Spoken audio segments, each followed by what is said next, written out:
coaching for 12 years. So how has, when you first started and now that you've matured more into the coaching aspect, I mean, you've learned, I'm sure, along the way.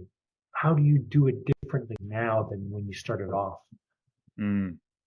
Yeah, one of the most beautiful aspects of this type of work is you can really use your own life experience and the lessons Yeah. you've learned. If you're like you and I, we're mindful people, we're about awareness and we really reflect on things. And I think that extra level of perception and distinguishing the different experiences and the insights that we gain, um, it can be a lot of use to share Hmm. that with others and do good for others who might be just a few steps behind you in the path of whether it's life or it's business. And so I would say, in the beginning of my coaching practice, it was very raw and intuitive in terms of just using my own level of reflection and self-awareness to guide people based on what I've gone through. And I think over the years, the way that it has actually shifted is the fact that I've seen so many different client Hmm. situations. And Nothing's new anymore. You've seen it's it not that all. I don't know if it's not that it's nothing new. I mean, I think it's important, like, if we are when we are business owners, especially if we are in the helping type of business or a service that we are providing, Mhm. we are definitely wanting to find a set of pains or a set of problems that we really enjoy solving. And that is typically like where the match happens, right? So people might be in real estate or 9 to 5 or burnt out in their Yes. business or high performers, but the things that they have in common are very similar across the board. And in that sense, the way that I help people, there is, you can track back to 12 years ago. There are so many similarities in terms of the foundational principles that kind of span across. I think they're timeless, but definitely the delivery of it, there's more precision because I've seen so Mm. many different situations and I have more stories and I have a bigger record, a larger record of value of results for people that I can pull from, that I can draw from to help add more layers of understanding in a coaching session or a coaching relationship. I love it. Now and here's a great thing about like talking about you, Oliver, is the fact that you speak differently, and what you said was just beautiful. But you also used a word which few people speak about: pain. You said you help them resolve their pain problem. What are those pain problems that you see on a common thing? I mean, you from it was 10 years ago to 2 years ago, these are reoccurring pain problems that you like to solve for others. What is them? What are those? I think, yeah, I feel like we don't always understand that if there is a pain because we get used to it, we learn to tolerate it. One of my favorite experiences with a client was she came to meet me in person for a session and she said, I met my naturopath and she's like really enforcing that I take a leave of absence. My adrenals are collapsed. And I said, interesting. You've been wanting to take a break from your 9 to 5 and step into entrepreneurship for a while. And now that you get this report, you're finally going to make it happen. If I asked you a week ago, how much pain would you say you were in from 1 to 10? And she's like, probably a 6 out of 10. And I said, what is it really? And she said, based on this, it's like a 12 out of 10. And so I think we learn to tolerate and cope with a certain level of pain in our Mhm. lives, whether it's we're betraying our values, whether or there's a lack of substance or meaning in our pursuits, and we get used to it, we normalize it. And so until we kind of get in touch with it and realize, okay, this is a cost that I can no longer afford, that's when the change happens. But to get back to your original question, overall, what it seems like, in terms of the people who gravitate to working with me, it's typically pursuing success, reaching a certain level of more, right? More Mm. busyness, more clients, more Mhm. investment properties, and it's turned into a mess. There's a lack of Oh, meaning in it, yes, yes. Okay, so I see what you're right? saying. So they hit a six figure, multiple six Yeah. figure, multiple seven figure, whether it's business or net worth, and they're hitting these numbers and they know they want to create more momentum. So do bigger Hmm. deals, bigger goals, more investment partners, things like this. But because they've kind of surpassed the survival aspect, like okay, I can pay my bills, I'm achieving that certain level of material success, and Hmm. it's really good, a lot to be grateful for. That's what a lot of clients will say. It's like, what's going on, Oliver? Something wrong with me? I know that there's so much to be grateful for, but something is missing. Yes. And typically it's because there's no they need to evolve their purpose so that Hmm. their goals and their next pursuits are backed by something that is driven by what they actually want next. So This meeting is being think of recorded. you as more than a coach. I think of you as a shaman that helps transition people from one level to the other level. Well, what do people talk about when they talk about success? Now, how does one define success, or how do you help people to grapple with that concept of success? Are there questions you ask them? Are there ways to go about it? Because success is a fabulous word. It means so much to so many people, but it's also very vague. Yeah, I agree, Renee. I think sometimes we are using someone else's definition of success, or we're pursuing a definition of success that we've expired now, right? It's kind of we've outgrown it. Yeah, we are And growing. typically, I think the evolution is I want to have nice things. So Yeah. let's do whatever it takes to have the nice things. And then you realize, oh, wait, that's kind of, I have nice things, but I spend 40, 50, 60 hours a week miserable. Maybe I should do what I love. So maybe the pursuit is doing something that is energizing, uplifting, or purposeful. Start a business, invest in real estate, do something that is more exciting and more kind of wakes up parts of our potential. Hmm. And then so that turns into busyness, and especially if there's a even an ounce of more meaning or purpose or impact in the work that you are doing, it becomes really easy to get wrapped up in it, to get sucked into. I gotta be focused on output, I gotta always be busy, I gotta always be doing. And so that's Mm. typically where clients will end up finding this experience of burnout or exhaustion, or as I like to call it, spiritual bankruptcy. Ooh, good one. And it becomes this thing of just like, okay, if I'm not working, if I'm not my business, that's kind of one of the biggest boundaries that I help people with is Hmm. I am not my business. I Mm. have a business. And Yes. so when we disidentify and we create some distance between the work that we do and how we make a living, we create space and we can see it from a different perspective. And just like my business, my real estate, my skill set, these are vehicles to get me more of what I want out of life, but I am not those things. But the challenge is if I'm not doing the business activities, if I'm not doing the high performing Hmm. tasks, what's left? And I think that is a question that people get stuck on because the self worth is so tied to what they have and what they do. When you remove those things, it becomes a very overwhelming question to ask. Like, Hmm. well, who am I? And Yes, that's a big one. what is the worth inside of me without all of these things? Yes, that's a very big one because I've been told many years ago that we can only achieve as high as our self identity, our self worth, and that's often the ceiling for a lot of business owners. Yeah, I So, agree. what holds people back typically from achieving that success that they want? Is it always fear? It's just wrapped up differently. Yeah, I think fear is a good way to, it's one way to look at it.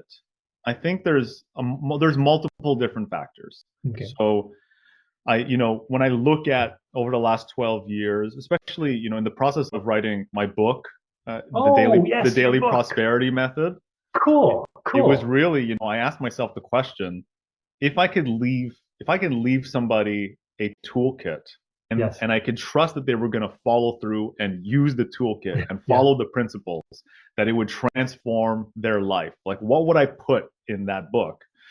And so I really put the foundational principles in there.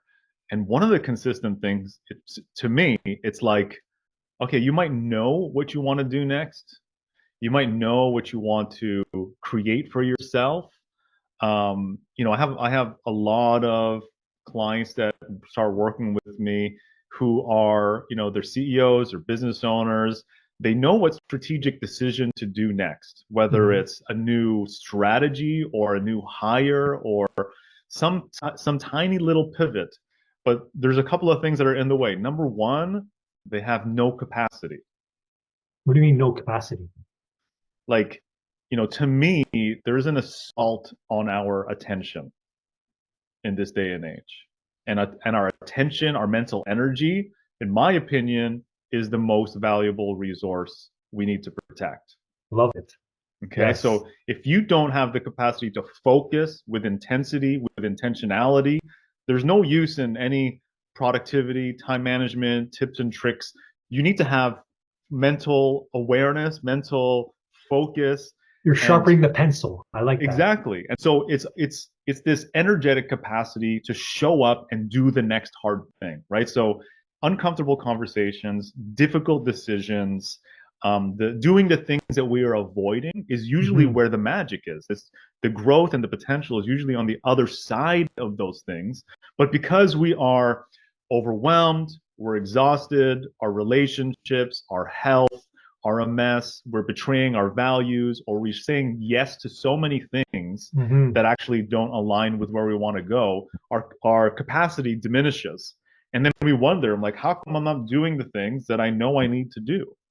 Well, you're not sleeping, you're not Yeah. resting, you're not taking care of yourself, you're not Hmm. protecting your mind, you're not cleaning up these messes.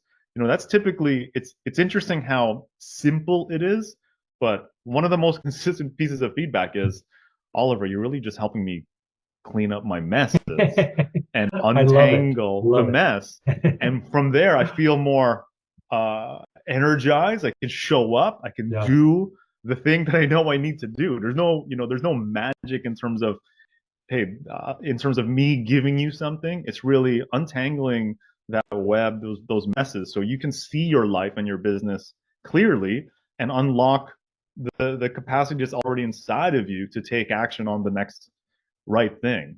So Love ultimately, it. for me, it's Love it. capacity, right? Like, sure, there's fear, there's doubt, there's overwhelm, there's insecurities, there's things like this that show up, which is, it's in our human nature.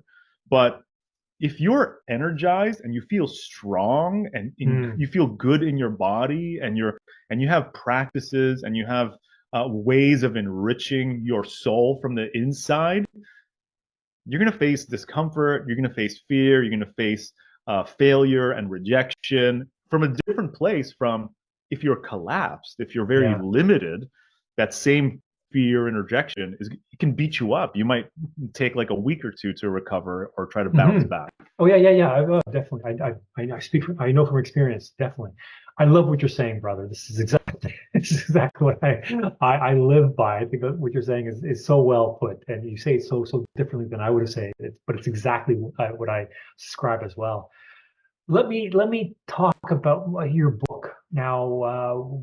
Tell me more about it, and why did you choose that title, and how did it take you to write it? I mean, it is an arduous task to write a book. It takes a lot of the soul. You put everything in there, and you're leaving kind of like in a way, a legacy. You're leaving something behind, as you say. You want them to read it and get something out of it. So how did you go about the process of writing that book, and how Mm. long did it take you, and how did you enjoy the process, and are you happy with the end result? That's such a yeah, it's writing a book is awful. It's tough. It's tough, It's especially awful, if you got man. to focus. You got to focus. It's very important. The focus is, as you mentioned, very important, and what you focus on will grow. But Hmm. writing is we're not all deemed to be writers. So how did you go about writing it?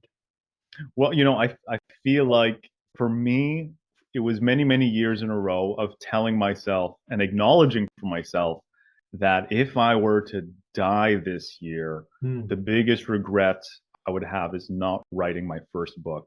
And saying that to myself year after year after year while I am helping my own clients Yes. do things that they've been avoiding and accomplish amazing things. And here I am. I'm not even living in integrity with my yeah, exactly. So, and you know what, the painful part of it, like Yeah.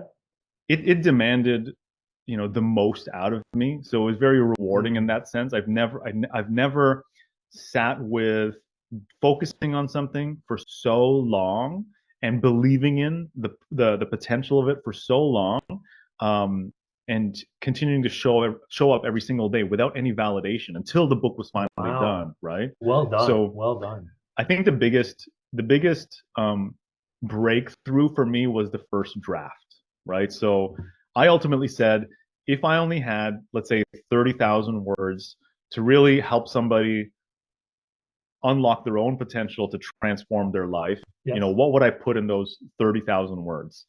And I literally sat down and I just, I created an outline. I'm like, here are the main things that people need to understand and walk through. And so I had kind of like a basic outline. And if for anyone who's listening who wants to finally put something on paper, I found that if I'm writing, I'm editing myself and I'm slowing down. There's so much friction. Yep. But I found this beautiful process. I was taught this process from a mentor to speak it, Yes. to speak the book. Yes. Yes. Right. Yes. So I would hit record and I would say, all right, chapter 1, blah, blah, blah. And I would talk for 5 to 10 minutes. And I would do that for all of the chapters. And then I transcribed all of those recordings, which took me 4 or 5 days, honestly, to write the first 30,000 word manuscript. Awesome. And then I cleaned that up and I finally had a document. And then 16 months later, brother, I hear you. I was like, okay, I want it to be good, and I Yeah. want it to be really good, Yeah. and I want to be happy with it, and I want it to perform its own duty, perform its own job.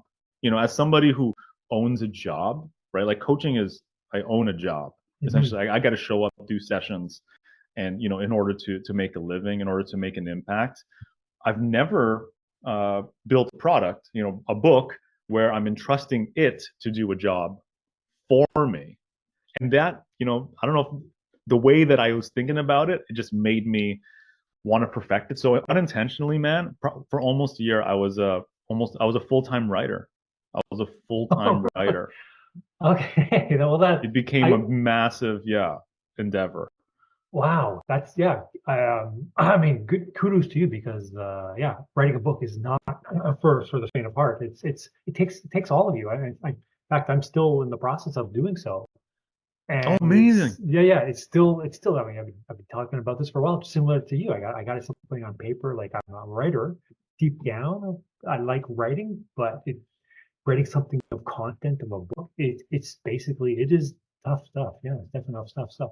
So, what do you hope people get from the book? Like, if there's key points that you want them to retain. Mm. Yeah. So ultimately, we were talking. This circles back to what we were talking about when it comes to the definition of success. I feel like success can feel like it's somewhere out there at some future point, which, definitely there's milestones and there's achievements that take time. And when they come, celebrate it, relish in it. But I call the book The Daily Prosperity Method because I Ooh, I believe like that. the only thing that we have power over is today, this moment. And we can tap into a certain level of prosperity each day. And so what does that look like? Well, for me, it's, have I taken care of my number one asset? This Yes, guy, yes, of course. right? And Yes. when you take care of yourself, that is expanding your capacity. You have more energy, you have more mental bandwidth. The second thing is do the hard thing. First, The thing that we are avoiding. eat that frog. eat the frog or do the one thing. Yeah, There's yeah, so many different yeah. So ways that you can get at it, but ultimately it's like, for me personally, I think in general, a lot of us know that there's a peak mental energy time in the day where it's just easier to do the thing we're avoiding or to clean up a mess, right? That might be mm, the most fruitful thing you do today is to clean up a mess that you know has been lingering because it's energetically, mm. spiritually tanking you. Yes, yes. And then when you've done that, the final thing is surrender to actually just Ooh, enjoy the day, right? the Like moment. be present, Mm, do something that you enjoy, focus on your relationships, because tomorrow is another day, right? But if you've taken care of yourself and you've done the thing that's difficult or that you've been avoiding, you've cleaned up the mess, and that actually propels your process and your path mhm. forward the most because it's typically the most impactful, the highest ROI thing you could be doing. You've kind of done your part, so you can kind of coast, relish, savor Yeah. the rest of the day. I don't see why there's any reason why any of us need to work more than 4 to 5 hours a day, to be honest. Depending on I what love it. your Yeah. mission, depending on what your mission is and how involved it is. There's definitely short sprints like writing a book where it demands a lot more or whatever. I have friends who are in massive launches and they know for 6 months it's going to look like this. Mm. But in terms of overall on a day-to-day average, I think that's a good aim for us. Yeah, it's nice balance as well. Are you the morning, like, do you have a morning routine type? Are you a morning routine type of guy? Yeah, I think I have been, What's you your know, morning routine? yeah, for me right now, it's wake up, have coffee, Yeah. journal, which Oh, is for me, yes. it's morning pages. I'll do two Yes. to three pages, just emptying the mind, like using the Mhm. artist's way method. Oh, yeah. I know that. I've heard Yeah, that. it's Yes. Yes. beautiful because it just declutters and kind of disarms all of the negative, toxic mental noise that we have. Mhm. And I do a check-in with my wife.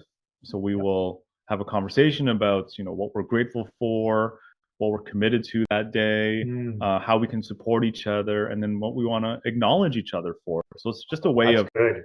getting on the same page every single day, and it's noticeable when we miss it, like that we kind of just miss each other, right? In terms of like we don't know what each other are up to. Yeah. And then yeah, typically right after that, I will dive into what for me is the highest ROI work for me to do that day. And it doesn't always look like something business related or creative. A lot of the times it is. It's creating. It's something only I can do. Mhm. Something that might be resisting. But it could also look like I said earlier. We all make messes, man. Like if you're up to anything interesting, you're going to be out of integrity in different areas of your Yeah. life. It was an artist teacher of mine. She said, in order to create, one needs to be a mess initially. Like one needs to have a mess, and then there's creation that comes out of it. But it goes hand in hand. It's just like growth. You need pain in order to grow. It goes hand in hand, or discomfort. Yeah, really, it's just about ownership. It's can we, that's why like the subtitle is how to expand your capacity by owning the day. It's Hmm. like, what do you have capacity to take ownership of? And I think There's that's so just being a much. leader. That's just being Oh, that's so much. responsible. Yeah, yeah. There's so much. Just recently, I told my wife that I would stop complaining. Oh, That's I love it. it. This is my month of not complaining. So That's, I it's stay. difficult, man, It is very because difficult. it's honestly the last, I don't know, for a lot of us, right? For the last 12 to 24 Yeah. months has not been like a smooth ride. It's Whether challenging. It's the very challenging. market, the government, Oh and then yeah, there's a lot to complain hearing about. a lot of us, like there's many challenges we're confronted by, there's struggle, and it's a very real thing for us to be present about and to give ourselves grace and to give ourselves the space to acknowledge that Yeah. and continue to move forward. but yeah, it can wake up that part of us that's like looking for everything that's wrong, looking for what's missing, what we're not doing, Mhm. what we don't have enough of. And these are all valid things, but one of one insight that I keep reminding myself of is the more I complain, the more I complain. Yeah. Oh, yeah, yeah, yeah. Right? It It's like a weakens the practice. brain. It weakens the brain, exactly. Now, because this is my month of not complaining, I listen more. I don't talk as much. So, but ultimately, I realized that when one complains, when I complain, um, I'm actually not accepting reality. If I'm not accepting reality, I cannot find a solution. Because to find a solution, you need to kind of accept things as they are and then find a solution. And if I'm in the complaining aspect or the complaining room on a regular basis, I cannot work towards solving it. And so I find complaining, just as you mentioned, just you repeat more and more of it. It becomes a practice. And the more you practice it, the better you get at it. And then you reason it. And then disillusions come out of it as well. Lies come out of it. You start believing certain things that aren't even true because you constantly repeat it. And often the worst part about it, I find, is it disempowers the individual. Rather than empowering yourself, it disempowers because the practice is simply complaining. And often it's complaining about other people, and it's never about you. Although you know how it goes, Oliver. You're pointing to one person, you got three fingers going. so, so, so, so ultimately, I found it very beneficial, but challenging. You got to just kind of just either not say anything, and so Well, that yeah, that's I for me personally, um, it comes down like I have a whole chapter. It's called the Pillar of Surrender, and that's tell really me more about about that. Tell me more. the daily practice, which is the hardest one, which is to let go of control, Ooh, to let go of how things should be, yes. and to see things exactly as they are. Ooh, And I have one client where she said, the biggest insight from the coaching was when you said, if you can't let it be, it won't let you be. wow, that's deep. And I think to me, it's so many problems are not not solved, but they're reframed when we look at it as it is. Yeah, yeah, yeah, You yeah, yeah. know, And often we create our own problems. yeah, Ultimately, we create our own problems, and you know what? Our success creates more problems too, right? Oh, yeah, yeah, definitely. I definitely know that the problems That's I've kind of had the in the vipassana. past, yeah, That's very much vipassana, so. man. It Because is, it is. isn't it? Dhamma is about being with what is exactly as Yeah, it is, accepting things reality, as they are, no and illusion. no, no, exactly. It's refreshing. It's refreshing to speak that way, but there's so many layers of it.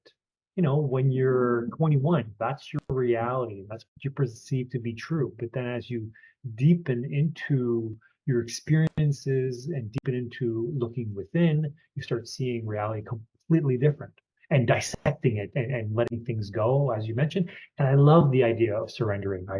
That's a big one because once you surrender to what's happening, or sometimes I'll go to yoga and at the end of the yoga I know you teach. I know you Yes, teach yoga, yeah.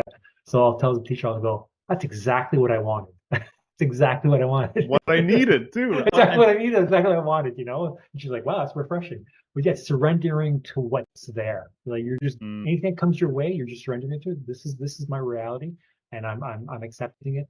And it's surrendering is a full acceptance. I love that idea. You So know, dude, the honestly, I truly feel that one of the things that most of us really need to accept yes, yes. is how insane our minds actually are. Yes, Dude, the like monkey because brain. whether if you're in Vipassana for 10 days of silent meditation, or if you are, if you are doing plant medicines so that you could Yes. actually really face the inner reality of your mind, or it's just in Mhm. your daily meditation or your yoga practice or your morning pages, I invite everybody to have some sort of practice where they can observe the natural unfolding of their mind to realize just how its nature is to cling, right? Like Yes. I didn't get good sleep last night. You know how much my mind was just like, Jesus, why my cat is waking us up, clawing the rug in the middle of the night. You know, I'm waking and I'm getting up 2 or 3 times. Like, why is it the night before I'm gonna have a great conversation with Renee and record it, for his podcast that I get a terrible sleep. So my mind is clinging to, if only this was yesterday. Yes, I had a great sleep, I had a great day. So we should have spoke yesterday. I know, right? It's like, well, you're or doing it's like, amazing. yeah. So I think it's we real or the clinging or the aversion, where it's like, oh my God, like just hating how it is and how things are, and not wanting it to be that way. And it's just like this.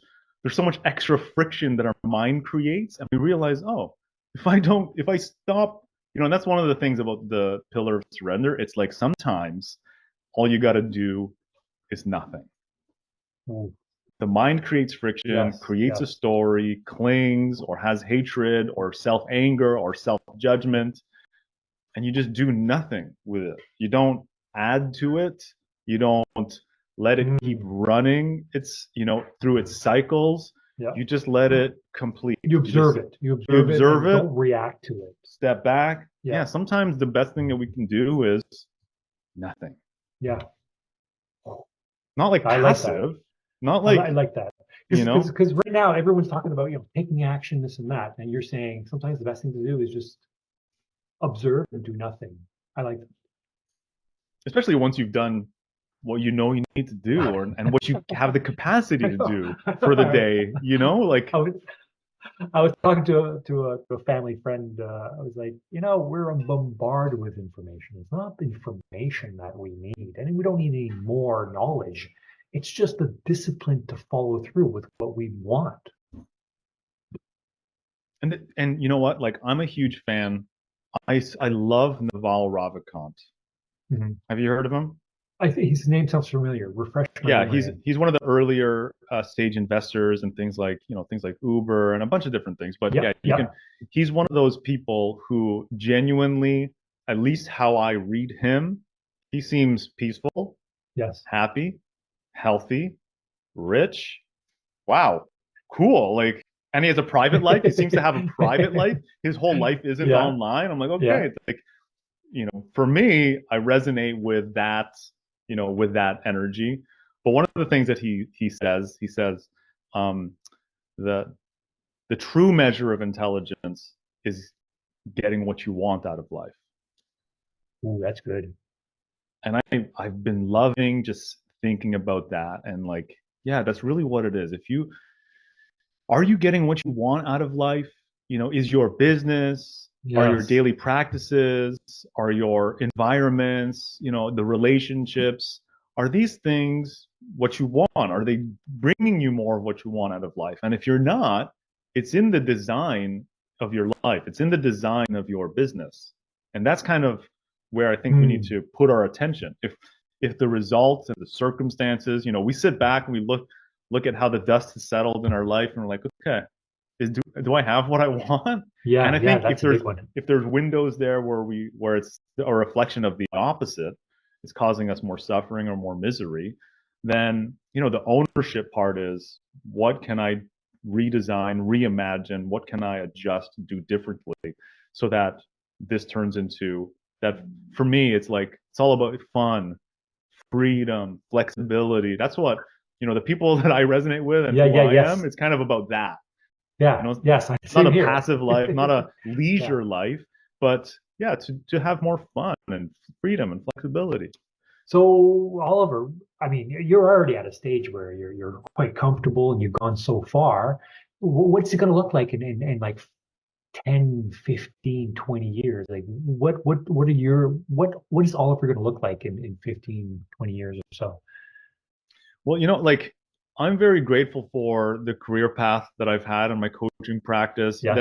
That's not to discount any of the challenges and the fears and the discomfort and the not knowing. There's been many periods that have been that have tested me, and like, I keep asking God, I keep asking myself, is this the highest calling for my gifts? Is there anything else better that I could be doing with my gifts to serve others, and I keep like, no, this is where I'm supposed to be. So That's like awesome. that has helped me stay on this path, like, and because I'm not attached to coach, I'm not attached to, like I don't have any expectation that that's what my title is, like whatever, man. But Mhm.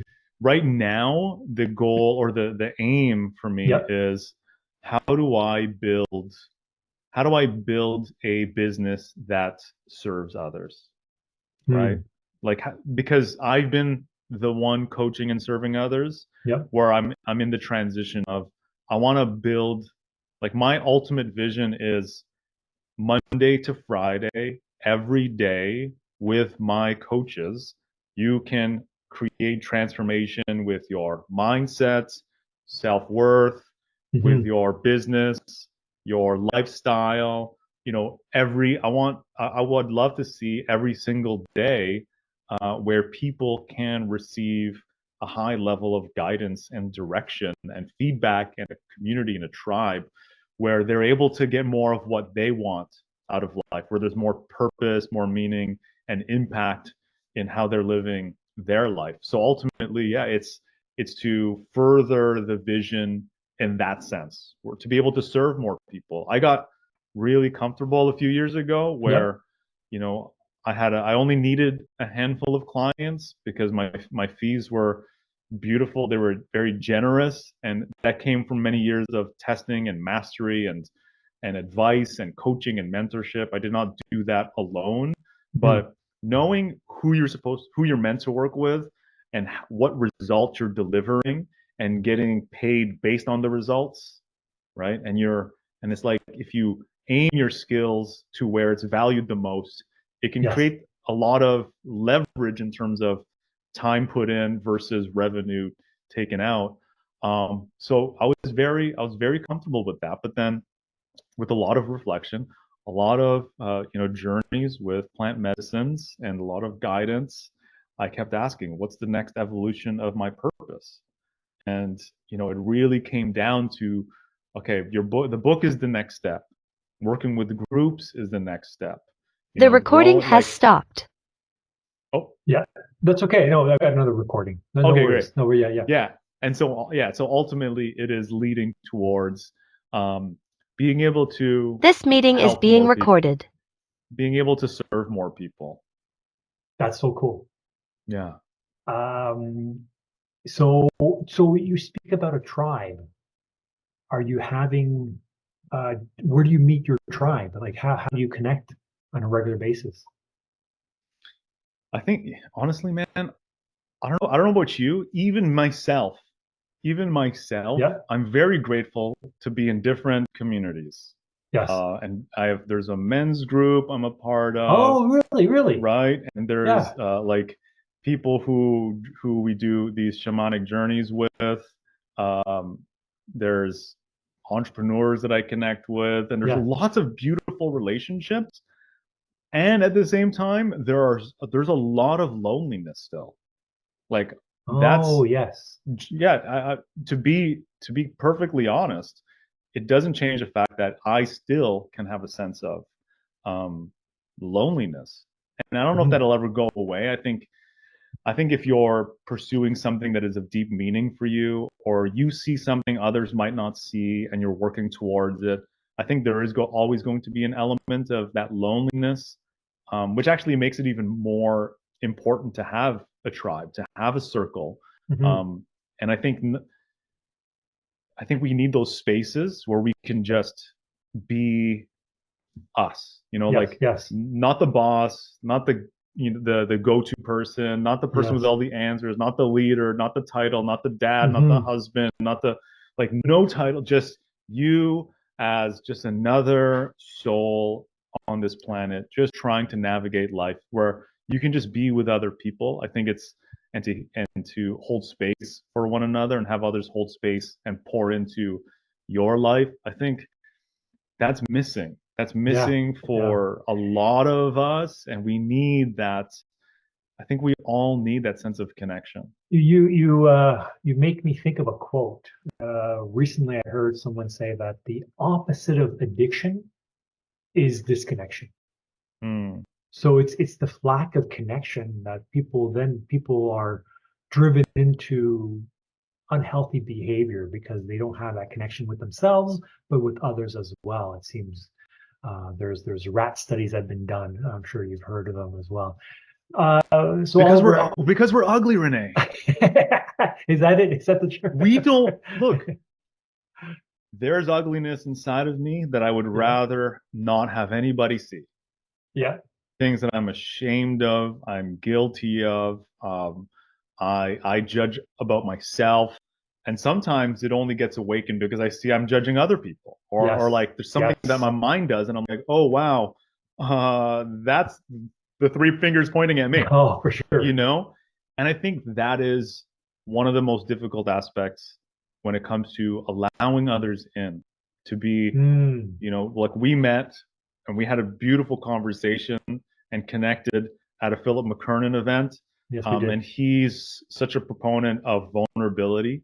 And to me, vulnerability is letting yourself be seen with the risk of not looking good. Like it has to include that risk of you're revealing something that you fear might have you be rejected. And I think when we all have these layers of masks, identities, shields, armors, weapons, so that we prevent others from actually getting through and actually seeing. But ultimately, that connection we're looking for is letting people to ourselves and with others, letting people see us in a way that might be uncomfortable. Yeah, definitely. I can see many people wearing masks, and sometimes I'm wearing masks myself. But when you remove that mask and you feel yourself vulnerable, it takes a lot of courage, and you're better off for it. You're definitely better off for being vulnerable. Because it's courage, man. It's courage. Yeah, it is it's courage. It's courage to be seen. Yes, I love it. I know any people that inspire you or books that you're reading that you want to share. I mean, I think what you're saying is just right on. It's like I want to be part of your men's group. I'm loving this conversation, man. That's why I reached out to you, and I'm just like, you know what? I'm making a conscious effort of if there's a thought impulse where somebody's in a dream or someone, I think about somebody like in a conversation, like I said to you, right? One of my clients came back from Vipassana. I'm like, it instantly made me think of you. And then you showed up on my newsfeed the same day with an update. And I'm just like, oh, weird. Maybe I should just message him right now. So I'm kind of in that mode of just like, you know, God or the universe is sending me these messages. Let's just connect, right? Let's just reach out. Hey, I'm thinking about you. Hey, like, that's awesome. Why not, man? Like, why do we hold ourselves back from this connection that we already are? But inspiration or books that you're reading. Books. One of my favorite books that I've been rereading is A Happy Pocket Full of Money. Oh, I love that one. By David Giocondi. I've read it so many times. I am reading the Gospels right now. Yep. And I don't think I've ever looked at I've read the Bible here and there for many, many years, and I grew up Catholic, and I kind of detached from religion, and then I started coming back into my spirituality. And there's so many aspects of this life path, this journey, right? But yeah, for this last little bit, I'm reading the Gospels, to see how Jesus lived. So that's been a very powerful part of my process. I think those are two really good books that I've been reading. What else is there? I'm rereading the book of Est by Luke Reinhardt. Yeah, the book of Est.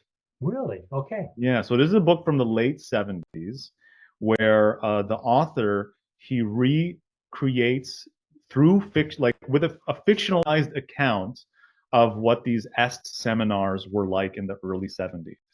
And for those who don't know, Est was part of the human potential movement from the early 70s, which is really kind of like the seeds of what we understand as personal development, transformation. Those were kind of like the grandfathers, kind of like the originators in the West of all of these transformational, we can call them maybe processes or technologies. And Est was one of the most profound ones, which was extremely blunt, extremely brutal because everyone's trying to be put together back in those days, Yeah. and they're calling you a-holes, they're swearing, they're cussing at you, and it's like it really shakes people to the core. But the basis of it is rooted in ontology, which is the study of being. So they're really trying to transform individuals at the level of their being, not just what they're doing, just all their frenetic pace of life, but at the core of their being, can you create a transformation? And then it gave rise to, S turned into landmark.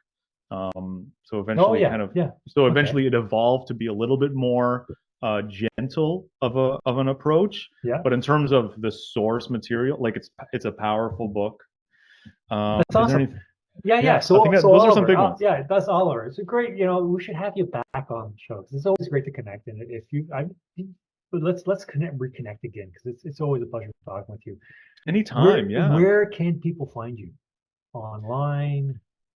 Yeah. So if they would like to get the daily prosperity method, they can go to my website, olivermanalese.com. So that's Oliver, MANALESE.com. And they can find the book there. And if they want to discuss whether it's one-on-one or group coaching, they can find more about that and information about that. In terms of like social media presence, I'm fairly active on LinkedIn. So you can just find me on LinkedIn. Cool. Thank you very much for taking the time, Oliver. Always a pleasure talking with you. And I hope to reconnect again because this has been very, very pleasant. Thank you. You're such a Rene. You're so joyful. You're so open, and you're so deep, man. Like your thinking and your questions.